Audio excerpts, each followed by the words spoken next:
So, in this week, we'll explore the different stages that a product goes through throughout its journey, right from the inception till decline, and the marketing strategies adopted by the brands and the marketers to stay relevant in the market, to satisfy the customer needs and expectations, and to create a positioning for them.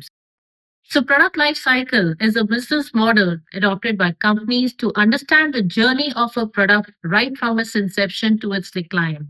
It's important to track the performance of the product as the companies can take or implement strategies at the right time to make the product relevant in the market and in order to have a customer centric approach to satisfy the needs and expectations of the customers and in order to create a brand positioning for themselves. So, what exactly we understand by the term life cycle?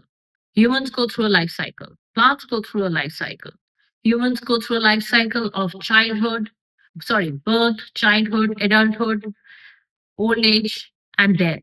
Plants go through a life cycle of seed, germination, growth, growing into a big tree which bears fruits and flowers, and then which further later on withers and decays over a period of time.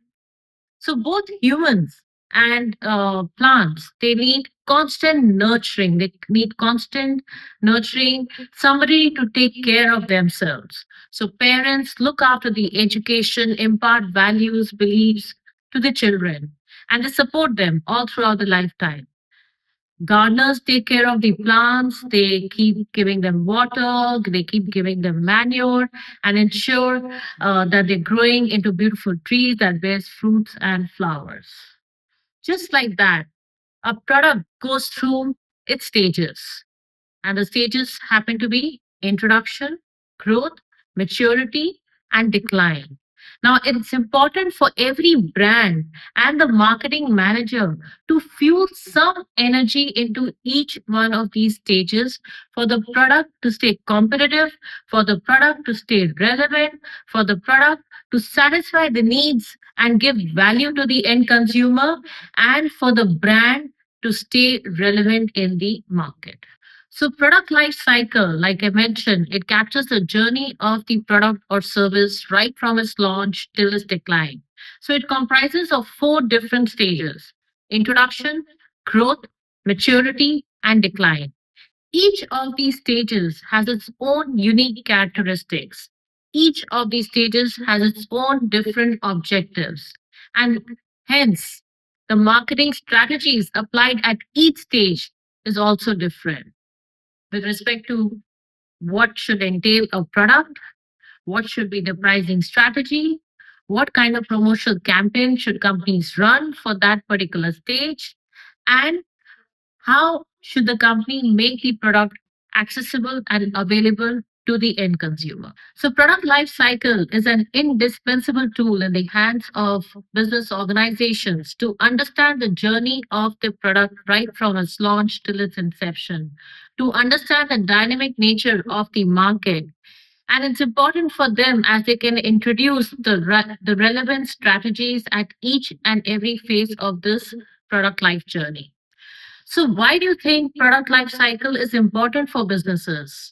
Why do they need to understand this life cycle of a product or a service that they're offering to the market? One, products have limited life. Businesses need to understand this that the products also have a limited life. And this could be because of the technological advancements, because of market saturation, could be, or maybe the consumer preferences are evolving. So when we moved on to the streaming platforms like Netflix, it did away with the DVDs, right? So products have a limited life. Second, every phase or every stage of the product life cycle has its unique characteristics, it has its opportunities and unique kind of challenges, right? For example, at the introduction stage, when the product is newly introduced into the market, not many people know about it, right? That is a challenge. So it's not it's rather the company should go in for less production because the demand is less at the introduction stage. But then what happens at the decline stage? The problem is how to do away with excessive stock. The problem is what to bring in next. What should be the successor product, right? So every stage of the product life cycle has its unique characteristics, has its unique challenges. Third is positioning and differentiation strategy adopted at every stage of the product life cycle. So in the introduction stage, I could position my product as unique, as niche, as innovative, something which is different from the competition, right? And at the maturity stage, maybe I can position my product with more focus on brand advocacy and customer loyalty.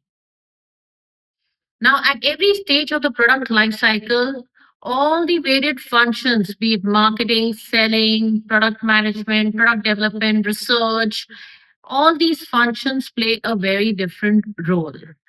In the introduction stage, advertising would be more aggressive. It would be more of product awareness advertising. You're making the people aware and knowledgeable about your features, advantages, and the benefits that you're offering to the end consumer through your product and service. While during the growth stage, it could be more product preference advertising. Growth stage, your sales have increased, there is an increase in the demand, competition has gone up. So it's important for you to differentiate your product from the competitors. So hence, you work on differentiated strategies for your product and service. Profitability also is varied across the different stages of product life cycle. Of course, during the introduction stage, when there is not much of demand, people are not aware, sales are not much, so profitability is less. Whereas in the case of decline, again, there is not much of demand. Your profits are also very less.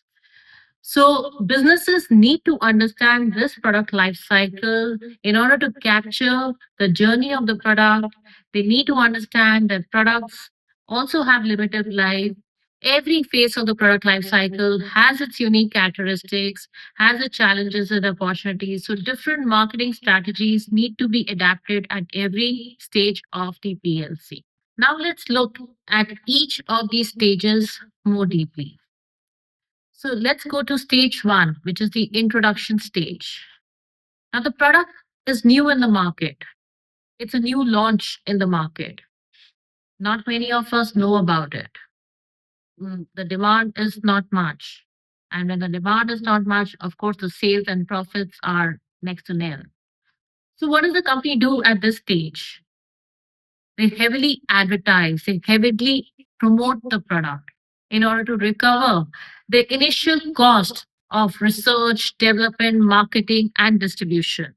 The target of the company is at the early adopters for them to go in for purchase trial, for them to explore more about the product, to know about your product.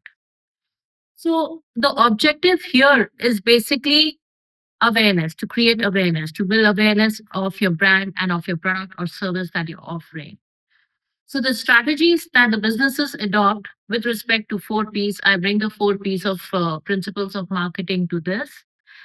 So if I talk about product, the product that is offered at the introduction stage of the PLC is a basic product. It's a basic product which offers the basic fundamental value and benefit to the end consumer. In terms of pricing, the companies can adopt either the skimming pricing strategy or the penetration pricing strategy. For example, Apple products, they charge premium for their pricing because they have this perception that the consumers are willing to pay the premium pricing for their product. Penetration strategy, for example, Geo adopted 3 months subscription fee in order to get a major share of the market. At the introduction stage, the companies also go for very limited distribution network. So they could have very selective distribution stores to showcase their product. And promotion, of course, it's heavy amount of promotion and advertising takes place at the introduction stage to make the consumers aware and knowledgeable about your product. Let's take the example of Tesla electric cars. So Tesla in the initial stages, spent heavily on its promotion and advertising. They set up charging infrastructure, and they basically focused on letting the consumer know about the features, about the advantages, and the benefits of using electric vehicles. From introduction, the product goes to the growth stage. It's a stage where the product is now acceptable in the market. People are aware about the product. People have knowledge. Competition has also come up. So the demand is increasing, the sales are increasing, the profitability of your product is increasing. Now, the main objective at this stage is basically to encourage purchase trial, to encourage consumers to go out in the market and try your product. Just like cars, you go out and try, take the car for a test drive, right? It's only when you like it, you'll buy it. You're more convinced to buy it. In the introduction stage, you basically introduce a basic product. But at the growth stage, in order to differentiate yourself from the competition, you need to add more features. You need to enhance the product more so that it becomes more attractive as against the competition. So you basically work on the new styling, design of the product, enhancing the functionality of the product, adding more and more features which converts into better benefits for the end consumer. So you basically need to create a differentiating point for yourself, or talk about the unique selling point of the product, why your product is better than the competition. So at this stage, the marketers can go for a competition based pricing, or they can probably go in for low pricing in order to capture the next layer of the price sensitive customers. The distribution, from very limited and selective distribution in the introduction stage, it goes to more intensive distribution here, so that to ensure that the product is widely available and accessible to the consumer. Promotion 2 becomes more, it moves from product awareness to more product preference kind of advertising. It becomes more aggressive because you need to be loud enough in the market for the consumers to hear you and go out there in the market to purchase. So this is the third stage of the product life cycle, the maturity stage. By its word, at this stage, the market is matured. The market is saturated. You have demand, very high demand for your product or market offering. The sales are at its peak. The profitability is at its peak. The competition intensifies at this stage. All you have to do is hold your market share, hold your position. So the objective of brands at this stage is basically to retain their market share. And the strategies that they adopt in order to do so are, they could diversify the product line. Now, let's take the example of Coca Cola, right? Now, they bring in new flavors. They could change the packaging of the bottle. They could change the shape, the style of the bottle in order to present to the end consumer that it is a new offering, right? They bring in variants like Diet Coke, Coke Zero, and these to the end consumer, they could seem like a new introduction into the market. So at the maturity stage, one can diversify the product line so as to bring in some kind of new energy into the market. Pricing, the pricing could be low in order to attain cost maximization. Your production is very high at this stage, so you also need to enjoy economies of scale. In terms of promotion, it's more of retain advertising, because you need to focus on customer loyalty. You need to retain your customers. You need to convert the non-users to users. You need to work on target marketing. Maybe you could just concentrate on one specific niche segment or target segment and ensure that your promotion is towards that particular target segment. And in terms of place, your distribution network is intensive. could also be selective or exclusive, depending upon your market offering.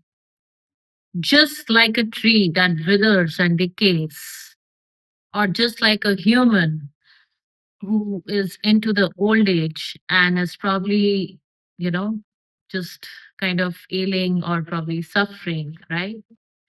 The products also reach their decline stage.